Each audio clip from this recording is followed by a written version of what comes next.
All right, guys, let's talk about We Have a Ghost, which is Christopher Landon's newest movie. Christopher Landon directed Happy Death Day to You, Freaky, and The Scout's Guide to the Zombie Apocalypse, which I have not seen that last one I mentioned, which I do want to see, but I just haven't got the chance yet. I know it's older. It's probably like 10 years old by now, or 8 years old or something around that time, I think. But I do want to see that one. But Christopher Landon is a director that I really, really admire and adore, and I think he's just a great director with being good at being a horror director, but also having good emotion and good emotional heft to stuff. Happy Death Day is a great example where it's about this character who is a snooty, uppity sorority girl who doesn't she treats everybody like crap, and she's unapologetically mean, and then she gets killed by a killer, and then she keeps reliving the same day and trying to figure out who the killer is, but then becomes a nicer person through the process of that, which I think is great. And that's my favorite movie of his, and I really loved Happy Death Day to You and Freaky as well, but Happy Death Day is still my favorite, I think. But he does a good job with making emotion versus horror. Like, he does a really good job of blending them both together.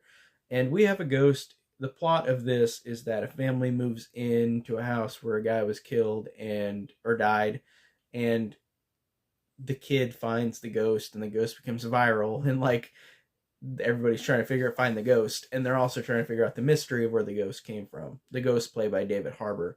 The other actors I don't know besides Anthony Mackie, who's of course in the Avengers movies. He's great here. David Harbour is really good here too, even though he has no voice, no speaking, no dialogue, which I thought was really good, especially because I haven't seen him do that yet in a movie or show. Um, this plot is basically E.T. And Casper and but set in 2023 is basically what this plot is. It's pretty simple. Um, I like these characters okay, and I thought that they. Oh, I also forgot to mention Jennifer Coolidge. I can't forget Jennifer Coolidge in terms of actors that I know on this movie. But anyways, I I gotta say with this movie, it's weird. It's a lot of things, but and it's done fine. And I think by the end, I was emotionally invested in these characters. But this movie just kind of fell flat in some instances. Like, it's not like it's a cool idea and a cool premise, but this might be my least favorite of his movies that he's directed, and it's kind of unfortunate because, like I said, I love most of his movies. Like I said, I haven't seen Scout's Guide, but I'll watch that sometime. Um, this movie did good with the emotional parts. I did care enough for these characters. I did feel like by the end I was invested and I felt really rewarded at the end of the movie, but the rest of the movie is kind of whatever. It's it's kind of basic, like family moves in, hijinks, the family didn't get along, the family didn't know what to do with the ghost. Like, it's kind of like it's nothing that's very memorable in that way. Um and this is not a political channel, but and I'm not saying I lean left or right wing at all either way. I really kind of lean in the middle because I don't really like how either of them execute things. But this movie has a lot of kind of annoying left wing jokes, which I feel so disconnected from because I just kind of avoid that stuff because with left and right wing politics, whenever you say jokes like these, you just kind of egg on the other side, and that's what they're doing here in terms of politics. And I'm not saying the right side doesn't do it either; they do that as well. But this had some kind of lame left wing jokes, and they were just kind of annoying and kind of like they kind of made the movie feel like I was being lectured more than like in a couple of instances. Like, I don't care about like people can do whatever they want. I think with gender norms or with liking or disliking Ted Cruz, I don't care either way. But like they're pushing you for one way about all this stuff, and I'm like, I didn't need that in my movie, and I'm just not.